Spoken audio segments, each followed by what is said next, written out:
Hey, good people. This week is when the rubber meets the road. And I'm going to ask you to start thinking about some of the information that you have been reading about and studying about the past couple of weeks in writing your client's goal plan. So, this week, there are going to be three separate case studies that I want you to look at. There's going to be two case studies that's posted in the module. Actually, there's a total of, I believe, five case studies posted in the module. All I want you to do is choose two of the five cases. I need you to read over them and I want you to think about your client's information that you would be receiving if you were meeting this person face to face. Now, some of the information, after you read the case studies, you may need to feel like that you have to fill in the blanks, and that is okay. Your primary goal with these two cases is to create a goal sheet for two of the clients of the five case studies that are posted in the module. I have uploaded in that module either a Word document of the client goal plan or a PDF file of the client goal plan, whichever you feel most comfortable using. That's what I'm going to ask you to use. And I gave you very specific instructions on how to save your goal plans and upload them for grading. Now, the third client that I want you to look at, she's a special girl.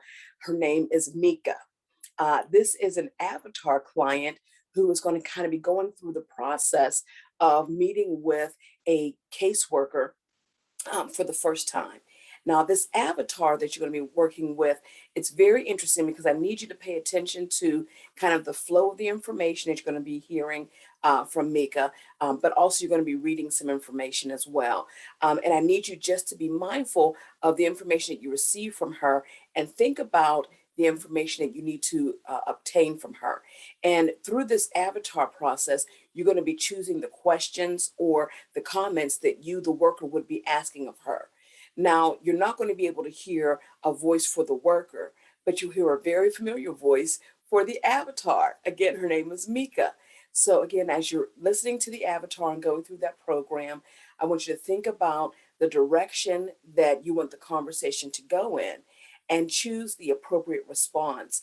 And it would be the response coming from you, the worker, that's going to kind of program Mika in her follow up responses to your questions.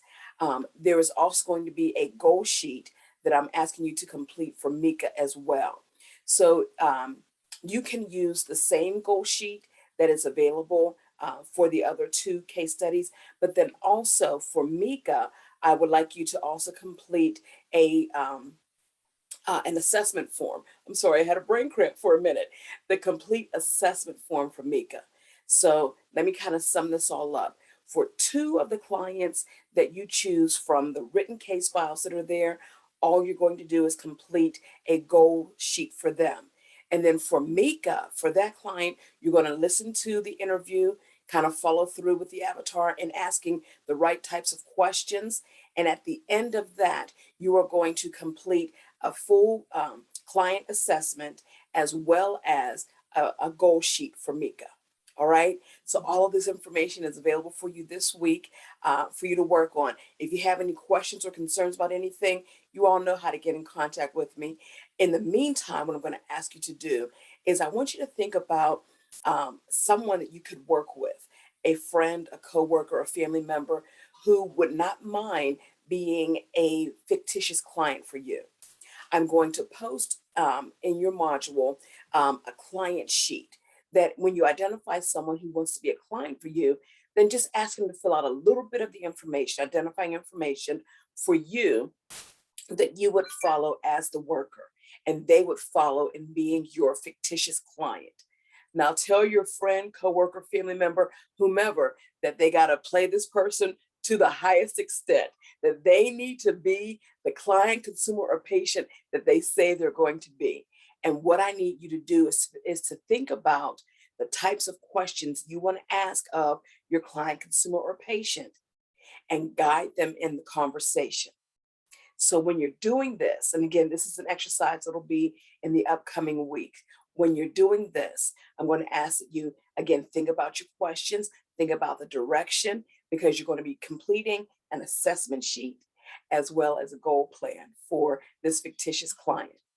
All right, good people. So for this week alone, we just have three cases that we're looking at, two that are going to be written case studies that I provided for you, and one that is going to be my girl Mika that I'm going to ask you to watch and participate in. If you got any questions, comments, or concerns, y'all know how to get a hold of me by email or by phone. All right, y'all. I bid you love, peace, and bacon grease, and I'll catch you on the flip side.